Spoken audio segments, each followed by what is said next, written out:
pessoal, vamos dar uma revisadinha no que foi visto até então, a toque de caixa.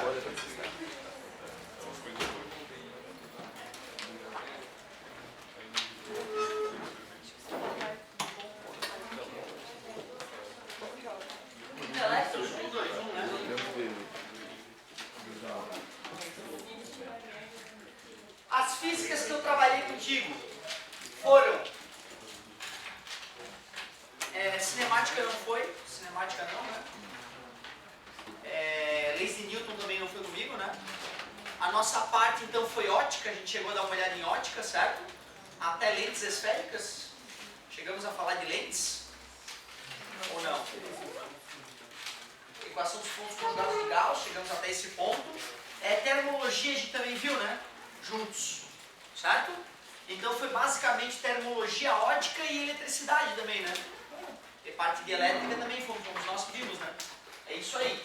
Então vamos tentar fazer uma revisão, mas muito rápida, só para a gente reativar aí essa matéria. Claro que essa revisão só vai permitir que tu lembre de repente os detalhezinhos que estavam ocultos e que hoje, né, tu exercite para me brindar com dúvidas aí na semana que vem. Sem esse processo, a gente acaba esquecendo as coisas, natural.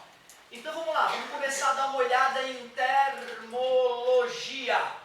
Termologia, estudo das coisas relacionadas à temperatura. Temperatura, médio grau de agitação das moléculas do corpo. Calor, energia térmica em trânsito. Condução, convecção e radiação. Condução, principalmente nos sólidos. O calor é transmitido de átomo para átomo. Convecção, ocorre somente em fluidos, gases e líquidos. E o calor é transmitido devido ao movimento de massa. Radiação ou irradiação. O calor é transmitido por ondas eletromagnéticas, infravermelho, inclusive ganha o nome de ondas de calor. Ultravioleta também transmite calor. Até onda de rádio transmitiria calor. Só que uma pequena parte dessa onda de rádio é que se converte em energia térmica. Por isso que ao falar em radiação, a gente lembra primeiro em infravermelho e ultravioleta, para depois pensar nas demais radiações. Equilíbrio térmico, a tendência natural que os objetos têm de atingir a mesma temperatura. Lei zero da termologia. Corpo A e corpo B estão em equilíbrio térmico. Corpo B e corpo C estão em equilíbrio térmico. Portanto, A e C também estão em equilíbrio térmico. É tão boba, né, essa lei que dá um pouco de raiva.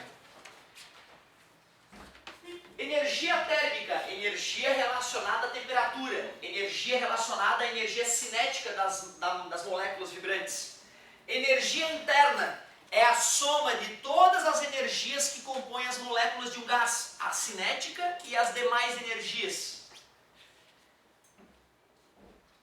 Termometria. Dentro da termologia tem termometria. Nós vimos que dá para relacionar as três escalas termométricas mais famosas, Celsius, Fahrenheit e Kelvin, que é a escala absoluta. 2 pontos fixos são necessários. Os 100 graus Celsius, temperatura de fusão da água ao nível do mar, corresponde a 212 graus Fahrenheit, corresponde a 373 Kelvin. O 0 graus Celsius, temperatura de fusão do gelo ao nível do mar, corresponde a 32 graus Fahrenheit, corresponde a 273 Kelvin. Fazendo o teorema de Thales, ou se tu preferir o joelho, pé, cabeça, pé, surge aquela formulazinha para relacionar as escalas termométricas. Essa fórmula é usada para relacionar uma temperatura específica a outra temperatura específica em outra escala. Porém, se nós formos trabalhar com variação de temperatura, tu olha para o denominador. Uma variação de 5 na escala Celsius corresponde a uma variação de 9 na Fahrenheit. Uma variação de 5 na escala Celsius corresponde a uma variação de 5 na escala Kelvin. Portanto, variações de Celsius para Kelvin não precisa nem transformar. Não custa lembrar que o Kelvin não tem grau. Depois, nós ainda vimos dilatometria, né? Chegamos a olhar a dilatação térmica, certo? Vimos que para calcular a dilatação, tem a dilatação linear, tem a dilatação superficial e tem a dilatação volumétrica. Observem como as fórmulas são parecidas. Porém, cuidado, porque o coeficiente de dilatação superficial é aproximadamente o dobro do linear. o coeficiente de dilatação volumétrico é aproximadamente o triplo do linear. Não podemos nos esquecer que quando eu tenho um objeto preenchido por um certo líquido, um recipiente preenchido por um certo líquido, quando eu aqueço, o recipiente também dilata. Para eu poder calcular a dilatação aparente que o líquido sofre, a dilatação aparente é a dilatação verdadeira, a dilatação real do líquido, menos a dilatação do recipiente. Esse é um detalhe importante sobre dilatação aparente. Também poderíamos dizer que o coeficiente de dilatação aparente é o coeficiente de dilatação verdadeiro do líquido, menos o coeficiente de dilatação do recipiente. Então tem questões aí de dilatação aparente que ficam mais perigosas. Por que os materiais se dilatam quando são aquecidos? Porque a molécula vibrando mais ocupa um maior espaço. Simples assim. Todas as substâncias obedecem a essa relação matemática para a dilatação? Não, né? Tem substâncias que têm dilatação anômala. O nome mais importante é a água. A água possui densidade máxima a 4 graus Celsius. Acima disso, ela se dilata. Abaixo disso, ela se dilata. Então, tu vê, a água se dilata, seja aquecida ou seja esfriada a partir de 4 graus. Porque 4 graus é a temperatura na qual a água atinge a sua densidade máxima. Portanto, a temperatura nas regiões mais profundas do oceano sempre será 4 graus, porque a água só vai lá para o fundo se ela estiver a 4 graus, certo? Por isso que os oceanos, né, se mantêm vivos mesmo quando a superfície deles congela, porque a parte, né, inferior dele está numa temperatura de 4 graus Celsius.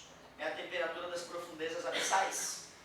Chegamos a dar uma olhadinha no diagrama de fases, né? Vimos que se nós fizermos um gráfico relacionando pressão e temperatura para uma certa substância, nós veríamos um gráfico com essa cara aqui, ó. Um gráfico com essa cara aí. Aqui é o PT, o ponto triplo, ali é o PC, ponto crítico. Essa linha é chamada de linha da sublimação, porque divide a parte, o quê? Como é o nome dessa sólida, né? A parte sólida da parte gasosa. Da parte gasosa, linha da sublimação. Essa partezinha estreitinha aqui, o que é então? É a parte líquida. Show! E depois da temperatura crítica, temperatura acima da qual só existe o estado gasoso, para distinguir a fase gasosa abaixo da temperatura crítica e acima, uma a gente chama de vapor e a outra a gente chama de gás. Porém, substâncias com dilatação anômala, como por exemplo a água e o ferro, apresentam o diagrama de fases levemente alterado comparado com o diagrama de fases convencional, né? A curva da fusão que separa sólido e líquido, ela cresce de forma diferente da curva clássica. Para lembrar que esse corpo se dilata anomalamente, lembrar da patinação do gelo, né? A água, quando está sólida e é pressurizada, vai para o estado líquido, e por isso dá para patinar na água, né? Patinar no gelo, quando a gente pisa nele, um patins clássico lá da patinação no gelo. Show de bola, diagrama de fases. Se eu pegar uma substância e colocar ela nessa temperatura e nessa pressão, ela vai coexistir nos 3 estados físicos ao mesmo tempo, lembra disso? Calorimetria. Na calorimetria nós vimos que para compreender o comportamento térmico de um objeto, a gente pode calcular a capacidade térmica dele, que é a quantidade de calor recebida sobre a variação de temperatura sofrida. Porém, substâncias, corpos feitos do mesmo material, da mesma substância, apresentam uma característica comum, que é o calor específico dessa substância, que nada mais é que a capacidade térmica do objeto dividido pela massa desse objeto. Relacionando a ideia de capacidade térmica com a ideia de calor específico é que surge o famoso quimacete. a fórmula para calcular quantidade de calor sensível. Então o nome todo, o nome completo daquela entidade ali é quantidade de calor sensível. Todo o calor que está relacionado à mudança de temperatura é chamado de calor sensível. Porém, durante a mudança de estado físico, as substâncias puras não mudam de temperatura. Por isso que a gente teve que criar uma ideia chamada calor específico latente, que modificando um pouquinho a álgebra aqui da continha, surge o que moleza. Essa quantidade de calor é chamada quantidade de calor latente. Quantidade de calor latente. Já esse L, ele tem um nome diferente, hein? É calor específico latente, o nome do L. Calor específico latente. Quando é que eu uso uma, quando é que eu uso a outra? Eu uso o que macete sempre que há mudança de temperatura e eu uso o que moleza sempre que há mudança de estado físico. Se te pedirem para transformar gelo em vapor d'água e te pedirem quanto de energia vai ser necessário, não se esqueçam de desenhar 2 pedrinhas de gelo, desenhar 2 pocinhas d'água e desenhar 2 nuvenzinhas de vapor e fazer o cálculo paulatinamente. Primeiro um que macete, depois um que moleza, depois um que macete, depois um que moleza e depois um que macete. Depois tu soma todas essas quantidades de calor para saber a energia necessária para mudar não só a temperatura, mas também o estado de agregação deste objeto. Questões onde nós misturamos um corpo quente e um corpo frio e queremos saber a temperatura de equilíbrio térmico, questões que envolvem trocas de calor, a gente resolve fazendo calor recebido mais calor perdido igual a zero. Esse é o famoso princípio das trocas de calor. Princípio das trocas de calor. Acho que de toda a revisão, o mais perigoso até agora são questões que envolvem trocas de calor. Principalmente aquelas que envolvem mudança de temperatura e mudança de estado físico. Essa eu acho que vale a pena a gente fazer um exemplo de revisão. Essa aqui eu acho que vale a pena um exemplo de revisão. As outras talvez não fossem tão delicadas. Vamos fazer uma revisãozinha dessa parte antes de revisar ótica e eletricidade. É inacreditável, né, cara? A quantidade de matéria que a gente viu nessa primeira metade do curso. Bom, vamos fazer o primeiro exemplo então aqui de revisão. Um exemplo. Mistura-se 70 gramas de água a 60 graus Celsius com 30 gramas de gelo a menos 20 graus Celsius em um recipiente adiabático, né? Mistura 70 gramas de água, né, em um recipiente adiabático. O que é adiabático mesmo, meus queridos? Que não troca calor com o meio ambiente, não quer dizer que não mude temperatura. Não confundir adiabático com isotérmico. Claro que eu teria que dar todos os dados, né? O Czinho da água líquida, 1 caloria por grama grau Celsius, o Czinho do gelo, que seria 0,5 calorias por grama grau Celsius, o L de fusão, 80 calorias por grama. É isso que seria dado. Aliás, qual é a pergunta, né? Determine a condição de equilíbrio térmico. Determine a condição de equilíbrio térmico.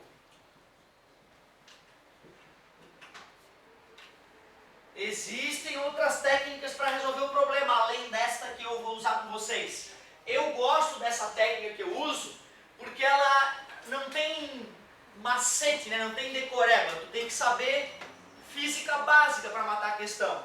Mas depois a gente pode mostrar qual seria o macetezinho para sofrer menos aqui.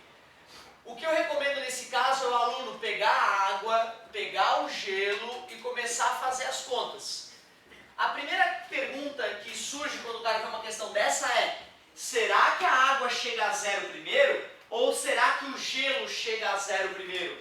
Por isso que tu faz um quimacete, tanto no gelo quanto na água, para ver quem chega a zero primeiro. Massa de água, 70, Czinho da água, 1. Variação de temperatura, 0 menos a temperatura inicial, que era 60. Esse 0 é uma suposição minha. 70 vezes menos 60 dá menos 4.200 calorias.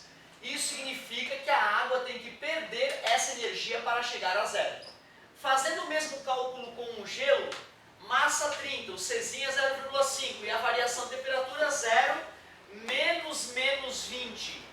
Assim eu descubro que menos 10, menos 300 calorias é o que o gelo deveria perder para chegar a zero. Como a água tem que perder muito mais energia do que o gelo para chegar a zero, eu percebo que o gelo chega a zero. O gelo tendo perdido 300 calorias para a água, não é menos, né? Menos com menos é mais. O gelo tendo recebido 300 calorias da água chegou a zero. E aí ele começa a derreter. A pergunta é, será que ele derrete completamente? Para eu saber se ele derrete completamente, eu uso que moleza. A massa de gelo para derreter é 30 e o calor latente de fusão é 80. Assim eu percebo que o gelo deve receber 2.400 calorias para derreter completamente. E como a água pode fornecer 4.200 calorias até chegar a zero, eu percebo que a água vai conseguir fornecer 300 mais 2.400, totalizando 2.700. Nesse momento que eu percebo que o gelo vai derreter completamente, eu já percebo que esse cálculo era falho, porque a temperatura da água não vai atingir o zero. Eu não vou jogar fora esse raciocínio, eu só vou corrigi-lo. Eu vou pegar o quimacete da água e vou colocar no lugar do zero TF. Pronto.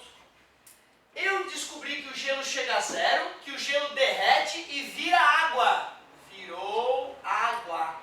Se esse gelo virou água, eu posso aplicar o quimacete nele para ver que temperatura ele atinge. Massa de gelo que virou água, os mesmos 30 gramas de sempre. Czinho é da água, não é mais do gelo. Aqui é o erro número 1 da galera. E a variação de temperatura é a temperatura final, que eu não sei, menos a inicial, que é 0.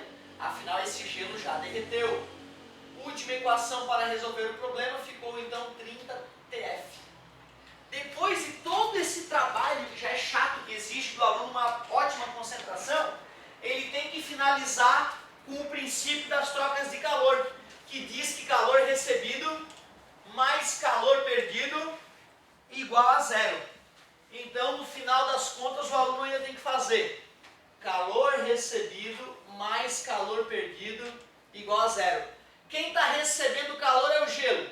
Recebeu 300 calorias para chegar a zero, recebeu 2.400 calorias para derreter e vai receber mais 30 TF para entrar em equilíbrio térmico com a água. Já a água perdeu quanto de energia? Perdeu isso aqui, TF que multiplica 70 que multiplica TF menos 60. A soma dessas energias tem que dar zero, já que toda a energia recebida por um é perdida pelo outro. 2.700 mais 30 TF faz a distributiva 70 TF menos 4.200. 70 com 30, 100 temperatura final. 1.300, 1.500 menos 1.500 igual a zero. Menos passa mais, está multiplicando, passa dividindo. E eu descubro que a temperatura final é 15 graus Celsius. Então uma questão bem completa aí para a gente revisar, uma das mais chatinhas que a gente viu na primeira metade do curso. Tens que pegar uma dessa para fazer hoje, se tem algum tipo de insegurança nesse tipo de raciocínio, hoje à tarde tu faz uma e me traz na semana que vem aí para a gente começar a aula tirando a tua dúvida. Depois de calorimetria, termodinâmica também, né, cara? Né? A gente viu termodinâmica, né? Seria mais natural, antes de ver ótica e eletricidade, aproveitar que a gente começou a esquentar as coisas aqui, né? E dar uma olhada em termodinâmica. Afinal, termodinâmica estuda como nós fazemos um gás trabalhar por nós. Então vamos fazer a revisão da termodinâmica. Estuda como fazer um gás trabalhar por nós. Termodinâmica.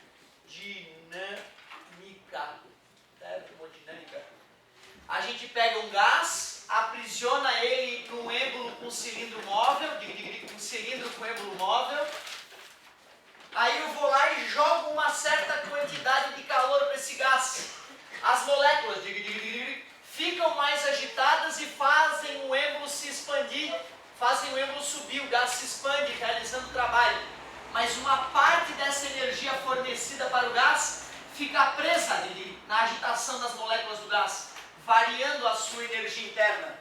Por isso que a primeira lei termodinâmica diz que o calor recebido por um gás, parte se converte em trabalho, mas uma grande parte varia sua energia interna.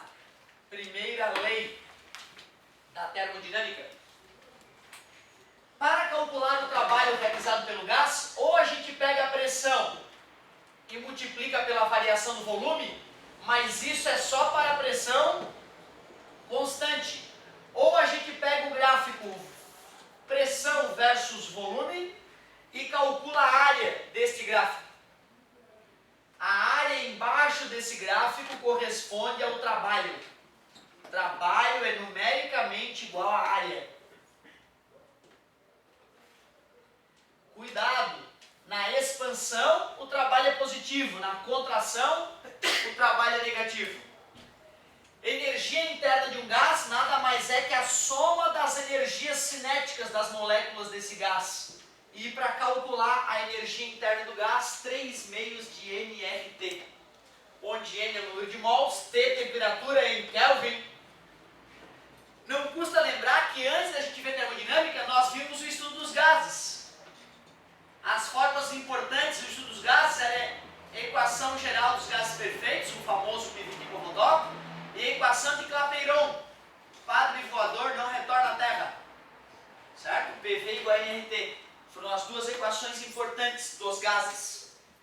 Os gases apresentam expansibilidade e compressibilidade, coisas que os materiais sólidos e líquidos não apresentam. Variáveis do estado de um gás: pressão, volume e temperatura. Temperatura só em Kelvin, quando a gente trabalha com gases. Como é que é o diagrama energético de uma máquina térmica? Lembrando que tem máquina térmica fria e máquina térmica quente. Máquina térmica quente são os motores que convertem calor em trabalho. Máquina térmica fria são os refrigeradores, que usam o trabalho para fazer o calor fluir da fonte fria para a fonte quente. Vamos fazer aqui então uma revisão rápida. Máquina térmica quente, que são os motores, funciona entre uma fonte quente e uma fonte fria. Aqui está a máquina. Essa máquina recebe calor da fonte quente, faz um gás se expandir realizando o trabalho, mas o excesso de energia que ficou preso dentro do gás tem que ser jogado para a fonte fria para que a máquina não exploda. Portanto, o trabalho que a máquina realiza é o calor da fonte quente menos o calor da fonte fria. A máquina térmica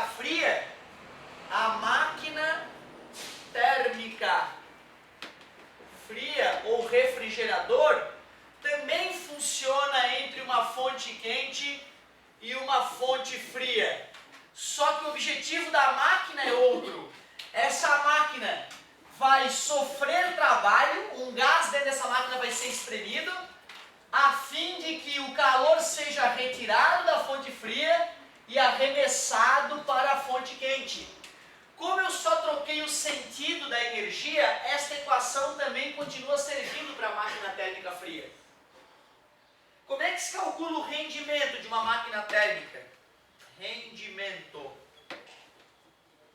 Rendimento é aquela ideia, lucro sobre investimento.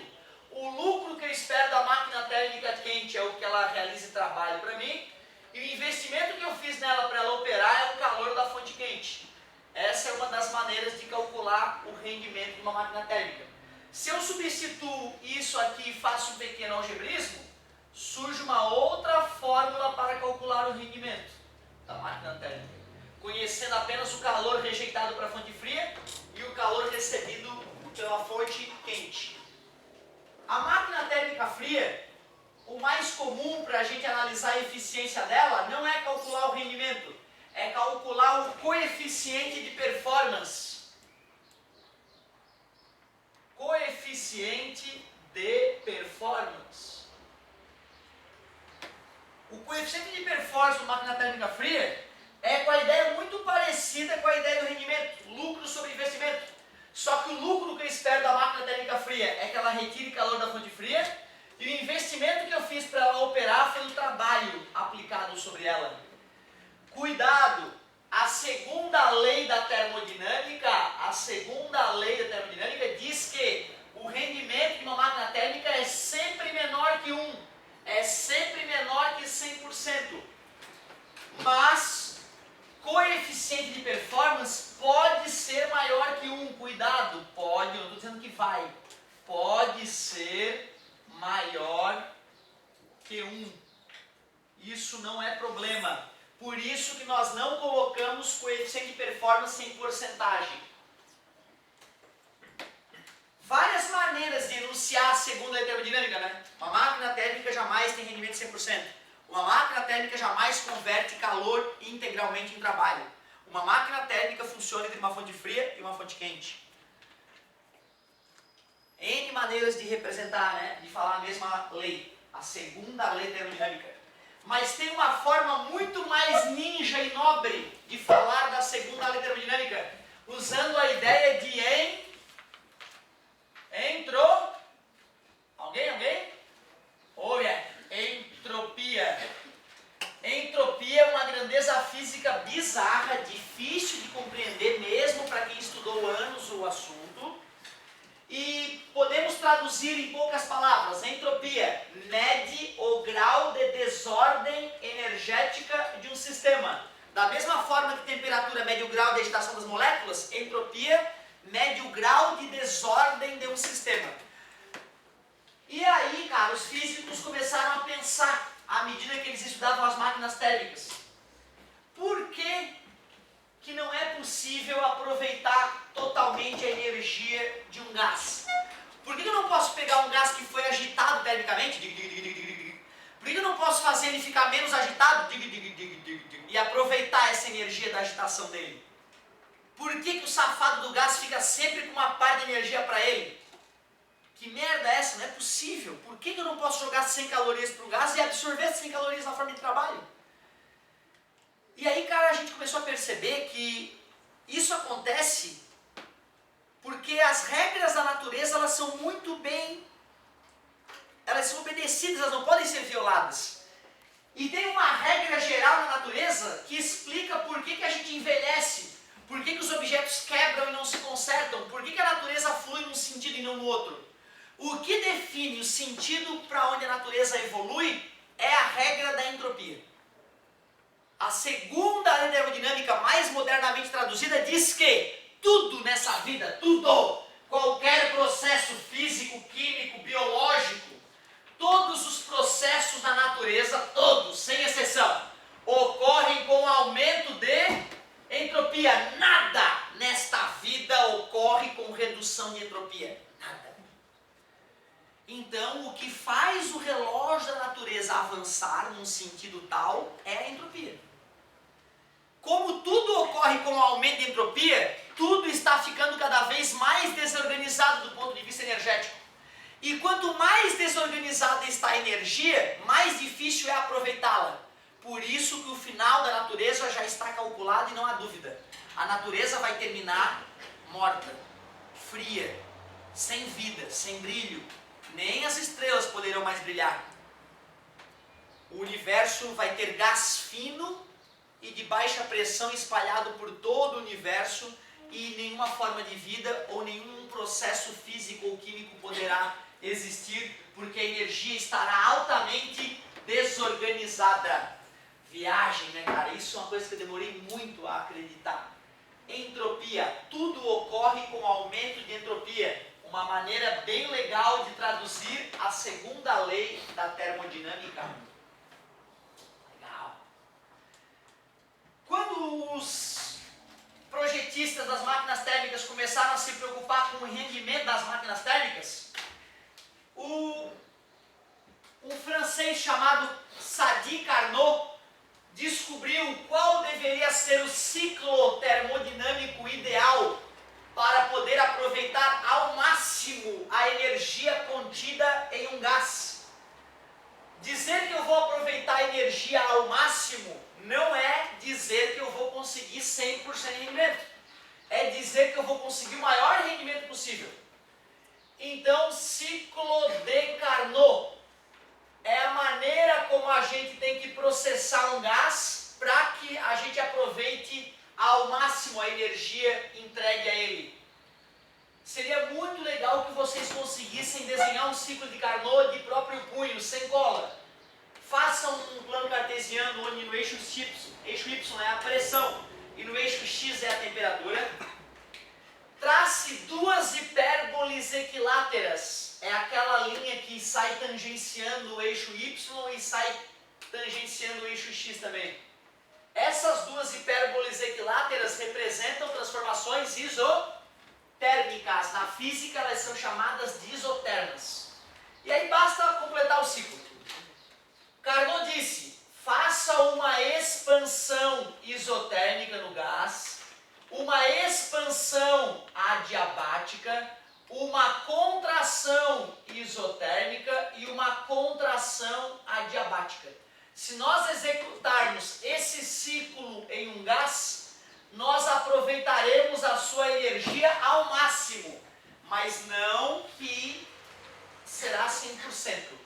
Importante o aluno entender que a B é uma expansão isotérmica, que BC é uma expansão adiabática, que CD é uma contração isotérmica e finalmente DA é outra contração, só que agora adiabática. Não custa lembrar que o ciclo de Carnot é idealizado, ou seja, na prática não é possível construir uma máquina que o obedeça. Mas é importante conhecer esta ideia, mesmo que ela seja impossível na prática, para que a gente tente se aproximar dela. Depois que o Carnot escreveu o livro dele, onde ele descrevia matematicamente tudo isso, as máquinas térmicas começaram a ficar cada vez com melhor rendimento. O mais curioso, talvez, sobre uma máquina que obedecesse o ciclo de Carnot, é que o seu rendimento depende apenas da temperatura da fonte fria e da temperatura da fonte quente, e de mais nada. Uma máquina de Carnot, o seu rendimento só depende da temperatura da fonte quente e da temperatura da fonte fria, e nada mais. Observem que quanto mais fria a fonte fria, maior o rendimento. Quanto mais quente a fonte quente, maior o rendimento. Portanto, se eu fizer um motor de carro que tem uma temperatura interna maior que a dos outros, ele provavelmente vai ser mais econômico, vai gastar menos combustível. Se eu fizer um carro que trabalhe num ambiente mais frio que outros, ele vai ficar mais econômico, considerando, óbvio, que as outras variáveis se mantenham. Então é muito comum, onde o carro é mais econômico, numa região próxima dos polos do planeta ou numa região equatorial, um carro idêntico. trabalhando no nível do mar. Então, um carro que trabalhe no nível do mar próximo dos polos do planeta vai trabalhar numa região mais fria e, portanto, vai economizar combustível, certo? Quanto mais quente o ambiente, pior o rendimento do motor do carro, mais gastador o carro fica. Legal. Ainda falta bastante coisa para revisão. Temos que revisar toda a parte de ótica e temos que revisar ainda a eletricidade. Cara, olha a paulada de coisa que vem na nossa mente, cara. É muita coisa. Se pra mim é um desafio lembrar disso tudo de cabeça, assim, corridinho, imagino, né, que pra galera que não trabalha com isso seja mais desafiador ainda. Só o exercício nos salvará, certo? Façam exercícios hoje à tarde. Anotem cada dúvida, cada vírgula, cada item não entendido e traga para nós as dúvidas para que a gente possa te ajudar aí na próxima aula. Daqui a pouquinho continuamos a revisão com ótica e eletricidade. Professor, Fala, meu querido. não é pressão por volume? Pressão por volume. Com certeza. Sorte que falou antes de eu cortar o vídeo. Pensa, né, cara? Como é que isso aqui vai ser uma isoterma se isso aqui é temperatura, né? A temperatura estaria mudando, concorda comigo? Isso aqui é pressão por volume. Pressão por volume. No diagrama de fase, sim. No diagrama de fases que eu fiz anteriormente é pressão por temperatura. Agora aqui é pressão por volume, óbvio. Muito obrigado, amigo. Show.